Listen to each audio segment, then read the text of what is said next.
Now at 9, the state of Kansas sees better than expected tax collections last month. Plus, a local nonprofit is celebrating the International Day of Charity. And we'll get an inside look at the Pensacola Dam hydroelectric plant to see how parts of the 4 states get their energy. The 4 states' most watched news starts now. Thank you for joining us. I'm Jalen Banks.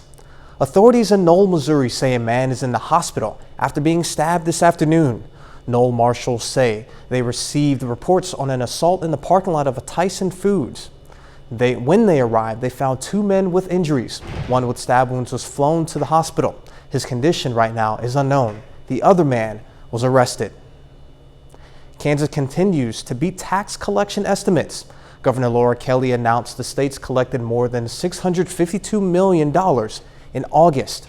That's about 11 more than the estimate and $23 million higher than the collections during the same time period in 2021. Individual income taxes, corporate income taxes, and retail sales taxes were higher than expectations. Governor Kelly says it's because of strong revenues and fiscal responsibility. Electricity is a key element in everyday life. Without it, we couldn't set our alarm clocks, turn on lights, or even cook most of our meals. Electricity is just electricity by the time it reaches our homes. But how it gets there is very different across the 4 states. KOAM's Chris Warner takes a look at how hydroelectric generation works in tonight's Power to the People report. Grand Lake in northeast Oklahoma holds millions of gallons of water. It's an artificially created lake designed to put those millions of gallons of water to good use. That's where the Pensacola Dam comes in.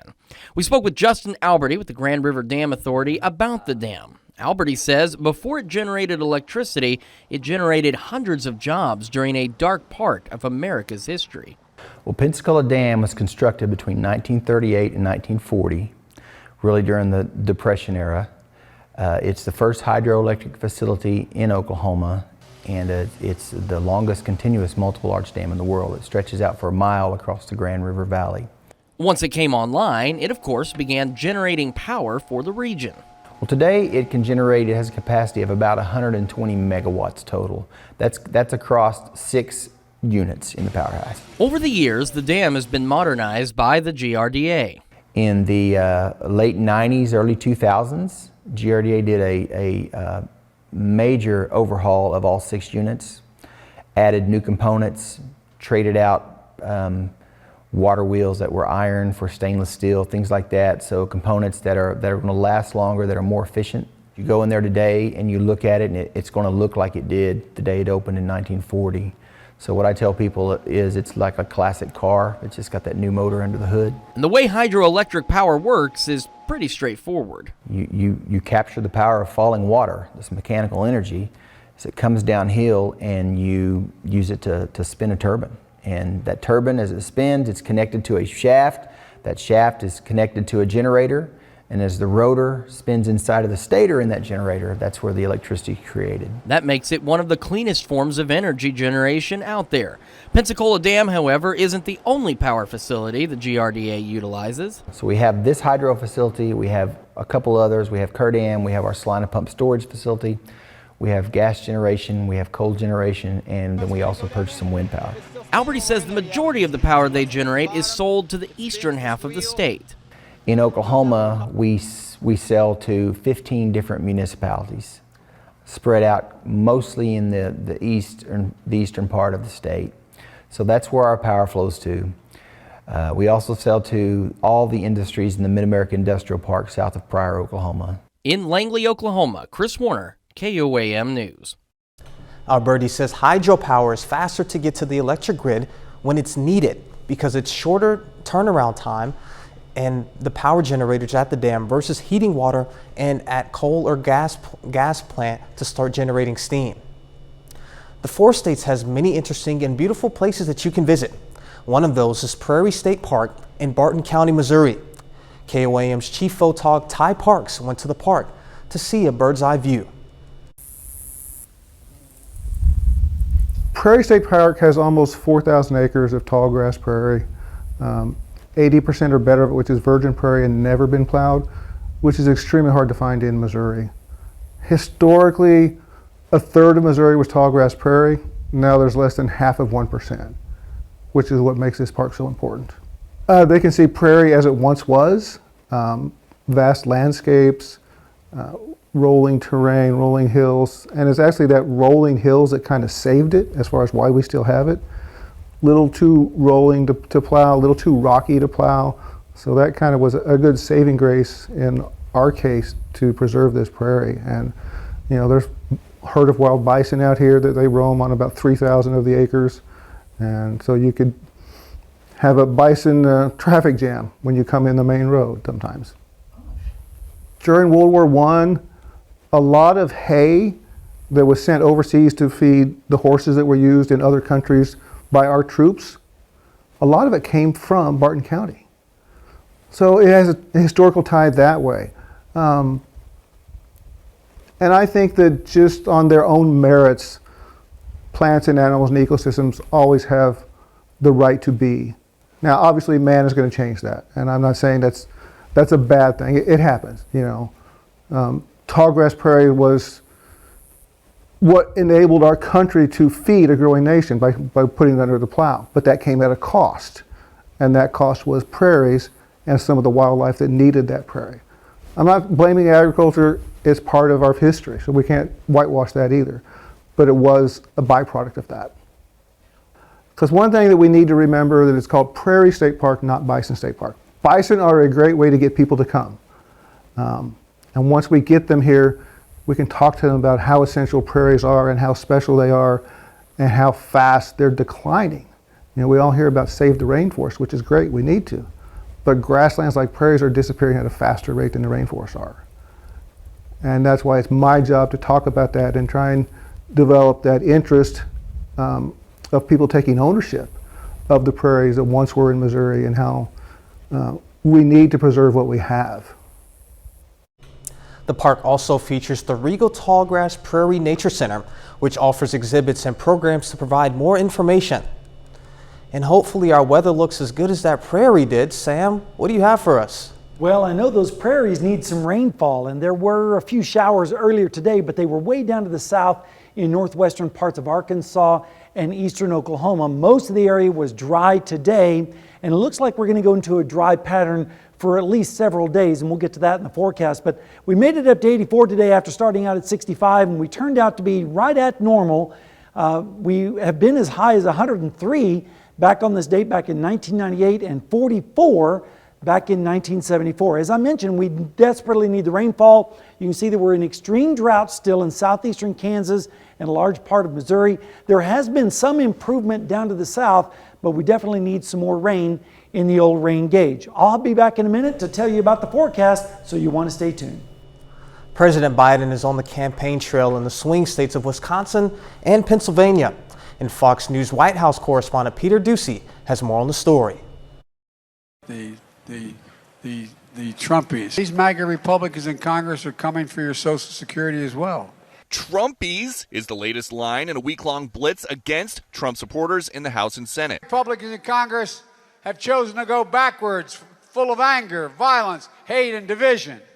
But together, we can and we must choose a different path. President Biden says MAGA is bad. Former President Trump argues MAGA is good. He thinks making America great again is a threat to our country. No, making America great again is great for our country. That was in Pennsylvania, sandwiched between Biden visits to the Keystone State. Democratic Senate candidate John Fetterman is appearing alongside Biden at a Labor Day event, something Wisconsin's Democratic Senate candidate declined to do today. And the same goes for Lieutenant Governor Mandela Barnes, who couldn't be here, but he's going to be your next United States Senator. The official in charge of helping Democrats keep the House insists Democrats don't want distance from Biden. You better believe we're going to stand with the president and say we passed in a bipartisan way better roads, better bridges, better health care for our veterans that MAGA Republicans tried to obstruct. But Republicans argue a new emphasis on the former president misses what voters are most worried about. It's about Americans' economic security. It's about Americans' physical security. You didn't hear any of that being talked about on the economic front because of failed Democrat policies. President Biden disagrees. There's no question it's been a hard few years, but We've come a long way. And he's urging unity among Democrats, mainstream Republicans, and independents. Hecklers, different story. Let him go. Let him. Look, everybody's entitled to be an idiot. The United Steelworkers local union in Pittsburgh is hosting the president today. You can see this is an event with hamburgers and hot dogs, lots of glad handing. The president even threw a cornhole beanbag at one point. It's the kind of event that we used to see before COVID and expect to see more of in the future in these swing states where Democrats decide the president can help them more than he can hurt them. In West Mifflin, Pennsylvania, traveling with the president, Peter Ducey, Fox News. A surprise ruling on a federal holiday. A federal judge will allow an independent third party to review documents removed during the FBI's search of former President Mar-a-Lago estate. Fox News correspondent David Spunt has more from Washington. On Labor Day, a federal judge appointed an independent special master to review records seized during the FBI's raid on former President Donald Trump's Florida home. A retired judge, attorney, or even national security expert not connected to the case will likely become the special master. That person may have to receive a security clearance, as they'll have to examine hundreds of pages of potentially classified documents. Last month, FBI agents searched Mar-a-Lago as part of the Justice Department's investigation into whether Donald Trump kept classified information at Mar-a-Lago. The special master appointment is expected to slow down the DOJ investigation. They've been merrily along conducting their investigation with the agents, assuming all these documents were appropriate for the investigation. Now the judge is saying, hold everything. He may have executive privilege. The move is seen as a win for the former president's legal team, who requested the third-party review. Attorneys for the former president have been emphasizing Trump's executive privilege rights throughout this process. The shameful raid and break-in of my home, Mar-a-Lago, was a travesty of justice. But federal prosecutors say Trump has no executive privilege rights as a former president. Both sides have until Friday to come up with a list of possible special master candidates. A DOJ spokesman says the department is considering the next steps, which could include an appeal. In Washington, David Spunt, Fox News. We now take time to honor one of our four-state heroes. Sergeant Major Clifford Janes, a Pittsburgh native, served in the Army. Sergeant Major Janes served on the Honor Guard protecting President Eisenhower. He served in both Korea and Vietnam. He earned silver and bronze stars, among other awards. To Sergeant Major Clifford James, we thank you, our four-state hero. And Sam is up next with a complete look at the forecast. But later, some record-breaking Labor Day travel numbers. Well, it was the last weekend of summer, but it looks like summer's going to hold on just a little bit longer in our forecast. But this evening, it's pretty pleasant out there. Looking down the road in Seneca, Missouri at the Indigo Sky Casino and Resort. Pretty nice night, and it's that way pretty much across the entire four-state area. This afternoon, we did make it up to 84 degrees after starting out at 65, which was right around normal. 86 and 63 are normal high and low. It can still get hot this time of year. 103 back in 1998 and 44 degrees back in 1974. No rain here in Joplin today, unlike yesterday. And we're also watching Earl out in the Atlantic Ocean. The good thing about Earl is he's going to stay offshore, not really bother anyone, except for maybe some ships. May get close to Bermuda as a Category 2 hurricane by Thursday, but nothing really impacting the United States at this point in time as we start to head towards the peak of hurricane season.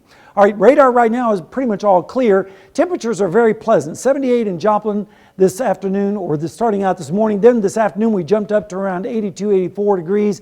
86 in Oswego, almost 90 in Parsons. It did reach 90 in Sedan, a little bit cooler up to the north and east where it stayed in the upper 70s this afternoon. Temperatures right now on those easterly winds are pretty much in the low 70s, although there are a few upper 70s in Independence right now with 78. Same thing over in Sedan, 72 degrees down in Jay. Let's take a look at the dew points because they've been up a little bit over the last few days, helping add to those thunderstorms.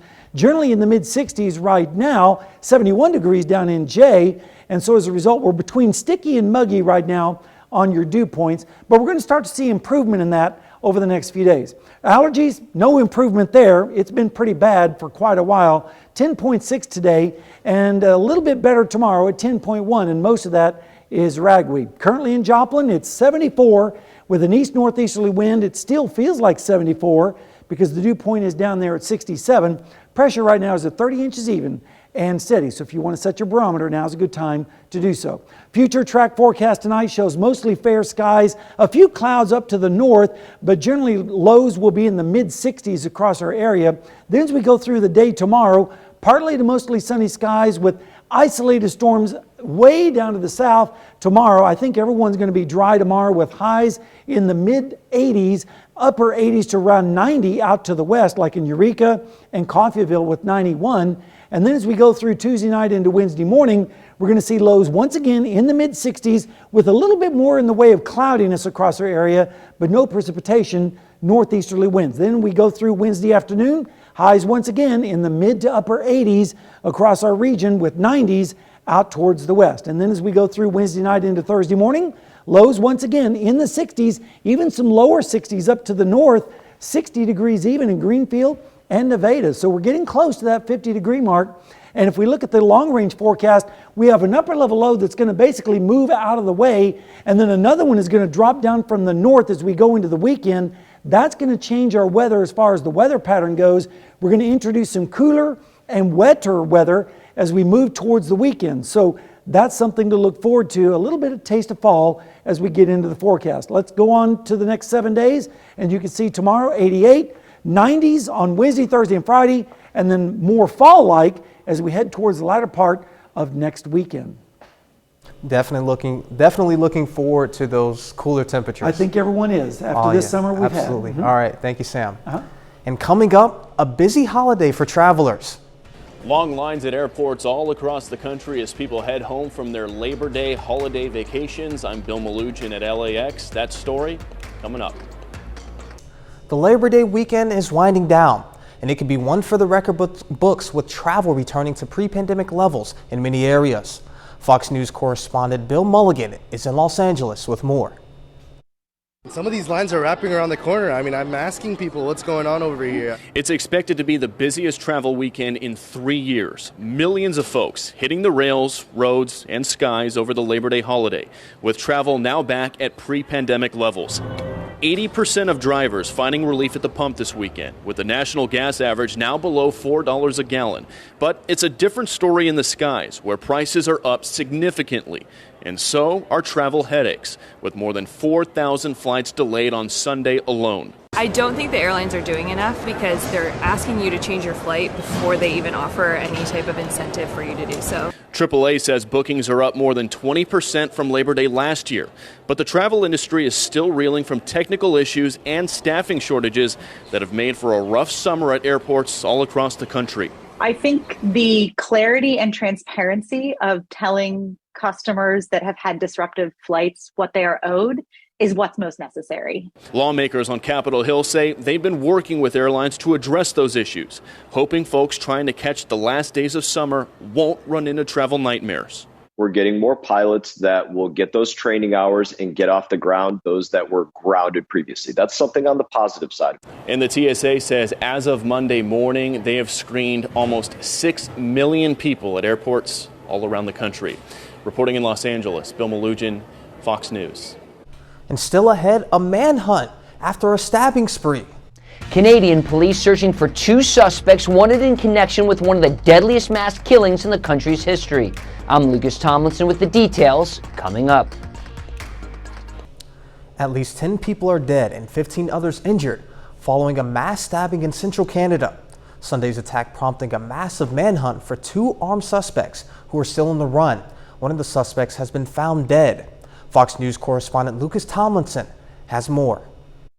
A massive manhunt continues for 2 armed suspects in connection with a mass stabbing in the Canadian province of Saskatchewan that left nearly a dozen dead and more than a dozen injured in one of the deadliest mass killings in modern Canadian history. We are actively looking for the 2 suspects, helping the victims and investigating the many crime scenes. Police say 31-year-old Damien Sanderson and 30-year-old Miles Sanderson attacked more than 24 people across 13 crime scenes in an indigenous community in a nearby village on Sunday. Some of those victims were targeted while others were stabbed at random. Damien Sanderson is described as a 31-year-old male, 5'7", 155 pounds, with black hair and brown eyes. Miles Sanderson is a 30-year-old male, 6'1", 240 pounds, with brown hair and brown eyes. Shortly after, authorities issued a dangerous persons alert. This woman says a strange man knocked on her door asking for help, but then he ran off. This guy come walking up here, and he had, it looked like his coat over his face, and he said, "I need somebody to take me to the hospital." The two suspects were seen traveling in a black Nissan Rogue and were last spotted about 200 miles south of the attack scenes in the provincial capital of Regina. Residents have been told not to approach the armed men. Investigators are working to determine a motive for these stabbings, but indicate it could be drug-related. Lucas Tomlinson, Fox News.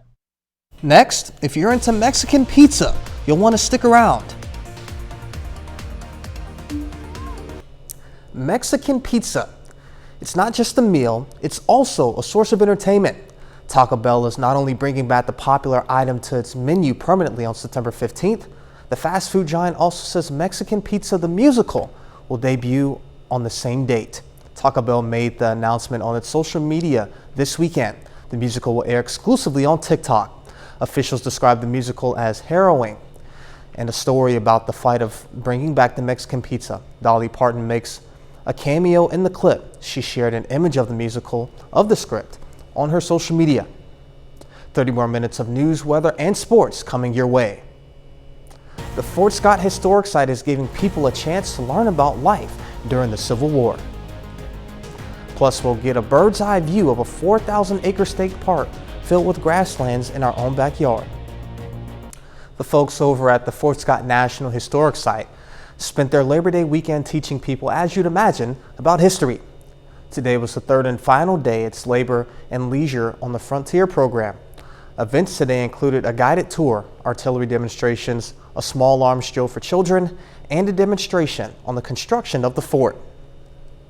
Cannon we're firing today is a mountain howitzer.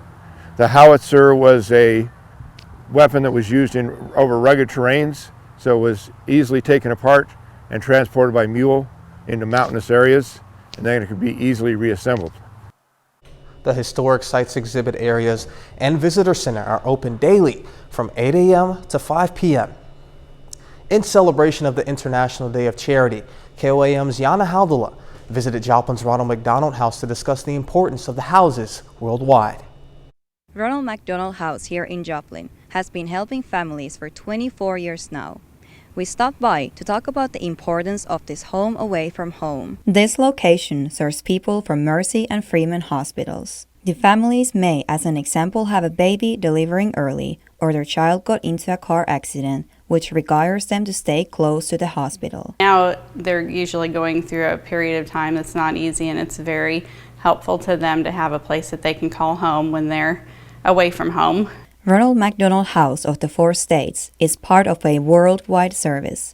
They have over 400 similar houses all over the world. In addition to houses, they have family rooms in hospitals as well as mobile homes that serve different cities. War in Ukraine, that is really the majority of how our international families in that area are actually being served, and that is through that mobile unit called a Caremobile. The house in Joplin can serve 9 families at a time. How long the families stay only depends on how much time they need. Families can stay here one night. Our families have been with us for as many as 129 nights. So it all depends, but during the time that they stay with us, we try and provide all the resources that they need. Our house is unique here in Joplin in that the house is actually operated 24/7 with over 100 volunteers who give of their time. Volunteer Deborah Kelly is working on a project for the Big Red Shoe Run on September 24th. According to her, a lot of families come back for the event. Sometimes they even start volunteering at the house themselves. It's really nice to hear how they how much they appreciated their time here. In Joplin, Janna Hautala, KOAM News. You can find the link to get more information about the Ronald McDonald's 10th annual Big Red Shoe Run on KOAMnewsnow.com. Student loan service companies are being overwhelmed with refund requests after President Biden's forgiveness program. Despite the pandemic pause, many borrowers continue to make student loan payments and are wondering if they can get that money back. The answer for many is yes. While most of the 42 million people covered by the pause did not make any payments, about 9 million kept paying. Many borrowers should be able to get refunds of up to $10,000 in federal student loan debt.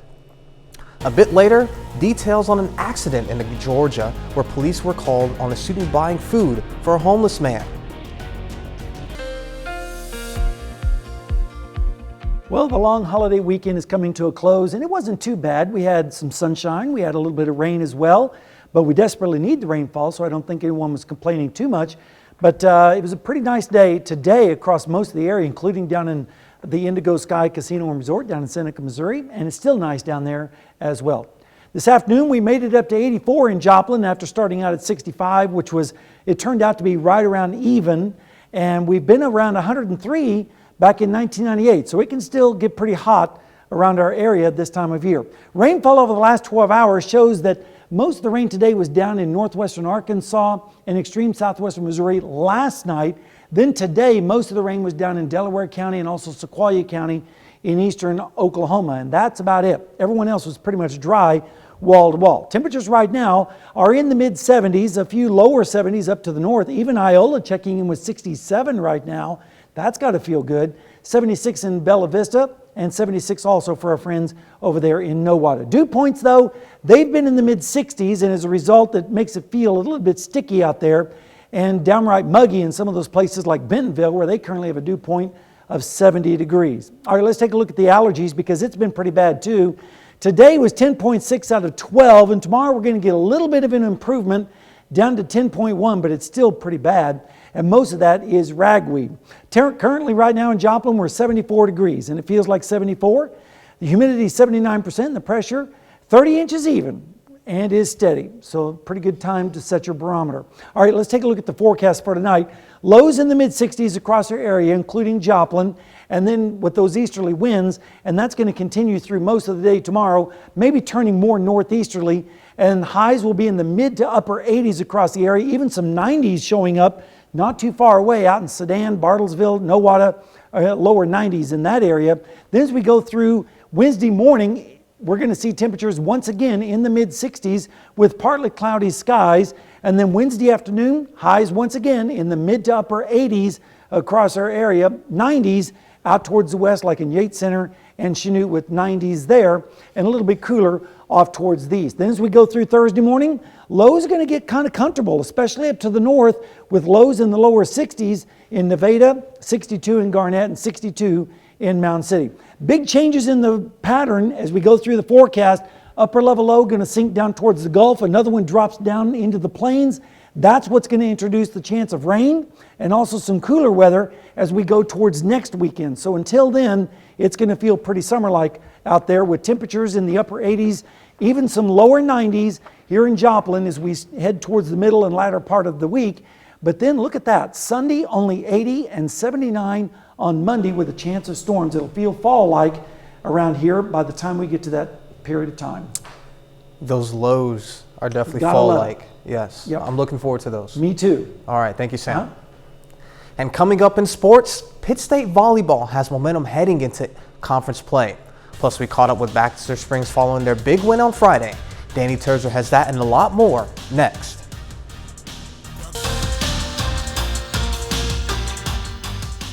In our Press Box show on Friday night, we asked you all to vote on the performance of the week, and the results are in.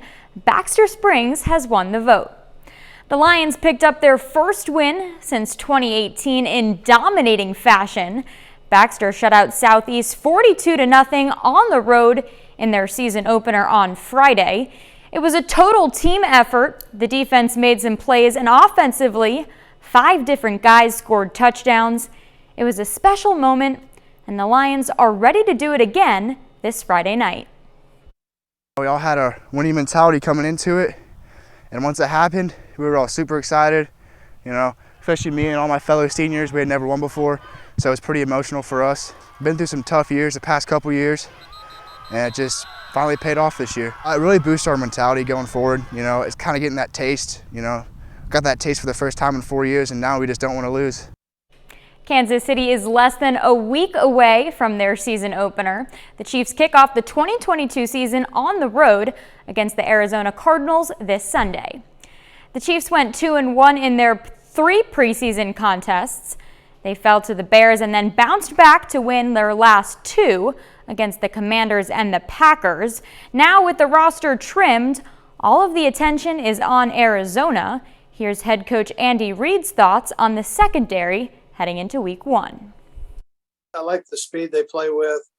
I think Juan has done a good job of kind of helping everybody out back there and managing that from a player standpoint back there. So, but it looks like we've got good speed and range and those type of things. There are going to be some hiccups here and there. I mean, when you have young guys, that's what happens. But I think in the long haul, we'll be okay with the guys we've got there. Pitt State volleyball is 5-3 on the early season, and through those 8 matches, they're beginning to find a rhythm. After a slower start to the season, PSU responded, going 4-0 at the Gorilla Classic tournament this past weekend. Now they have momentum heading into their first conference match against Central Oklahoma on Friday. Being able to open up at home and going 4-0 at home to begin is really nice to make us feel confident, and this week of practice is really important for us, keeping that energy rolling into conference this week. You're never sure after you go 1-3 the first weekend how they're going to respond, but seeing them just kind of refocus, change their goals, and just say, let's worry about this weekend, each game, and then battling through those long sets, that was really fun to see them kind of come through and succeed. The St. Louis Cardinals stay rolling into September. In their last 10 games, they're 8-2 and have outscored their opponents by 23 runs. St. Louis is at home today, kicking off a series with the Washington Nationals. Cardinals offense doesn't show up in this one.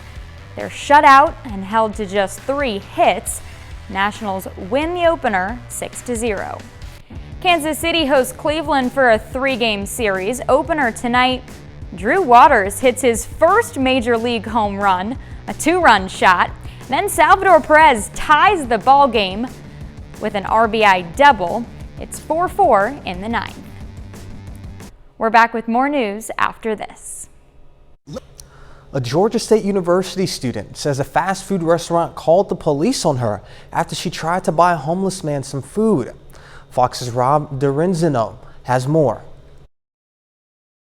GSU senior Joe Ortega was door dashing last week at the Popeyes off of Ponce. She noticed a man off to the side who looked hungry.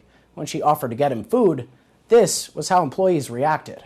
No, ma'am, you can't do it. Why? He's asking for food. Ma'am, you can't do it. I don't care nothing about you recording me, baby. May I have your name so I can let the people know? I pick up the phone and start recording. So I'm like, this is ridiculous. Are you serious? Joe Ortega says she was just trying to do a good deed. I can't order for this homeless man right here who asked for food. Her initial disbelief that employees wouldn't let her buy a 2-piece for the man experiencing homelessness. They called the cops on me, everything, bro. Quickly turned into anxiety when the cop showed up. At that moment, I was terrified. I thought I was going to get arrested. So I was like, well, maybe I should just call my family and tell them I might not be coming home tonight. APD confirmed that they did respond, but they didn't do anything since Ortega didn't break any laws. She says they actually commended her. The officer pulled me to the side and was like, I really thank you for doing that. Thank you for buying him food. I appreciate that. Also grateful that man with the empty stomach caught in the middle of all of the drama over drumsticks. My name's Jazz, and thanks to... Ortega says she eventually got a hold of a general manager at the store who felt terrible about the whole thing. She said he ended up letting her and Jazz buy anything they wanted that night. Oftentimes the homeless are treated like stray animals, stray cats. Like if you feed them, they're going to keep coming back. We don't want them to keep coming back. And in all of this, I believe that, people deserve to be treated like people. And after all the online attention, Popeyes said in a statement to Fox 5 that all of their employees at that store have been retrained on how to talk to guests. Ortega has started an online fundraiser to help Jazz find permanent housing. In Atlanta, Rob DiRienzo, Fox 5 News. Coming up, how bears ended up in one California man's pool. If you walked outside and you saw a bear swimming in your pool, how would you react? Well, some may say that they simply couldn't bear the heat. Reporter Travis Rise has a look at what that experience was like for one California man. I knew there were bears around here. I just didn't think they were in my freaking backyard. It's Simi Valley's version of the Jungle Book. Holy. A bear swimming in the backyard pool, then scratching himself on a tree, among other things. I just happened to peek up over there was no reason to even look at my pool, but I just happened to peek up over the window, and I thought it was a person swimming in the pool. And I was like, who the hell's in the swimming pool? Mike Emanuel watched it all from inside his living room. And I looked a little bit closer, and it was a bear, and he was clutching the chlorine duck that you put chlorine tabs in, and he was swimming in the shallow end, then he swam to the deep end, and I was so shocked. He called the non-emergency line just because he didn't know what to do. And I said, hey, there's a bear in my pool. And they asked me if I had been drinking. I said, no, it wasn't. Oh, man. It was crazy, and it was so out of context. We've had raccoons in our pool, ducks, obviously, every spring. We have a mama duck and baby ducks. And then, dead spiders and scorpions and, horrific stuff like that. But never, in a million years did I think there'd actually be a bear swimming in my pool. This homeowner says, in this heat, you do what you can. I feel bad because it's so dry out, and I don't know where these guys are getting water out in the hills, so... He's welcome in my yard as long as he doesn't kill me or my family, because I don't want it to be like, bad Grizzly Man episode where, I'm talking to the bear and the next thing you know, I'm in pieces. We'll do our best to get the message to him on TV. Yeah. Well, that's our time for now, and thank you for tuning in. But before you go, we'll leave you with this video of the Northern Lights seen in South Dakota this weekend. Be safe, and we'll do this all again tomorrow. We'll see you then.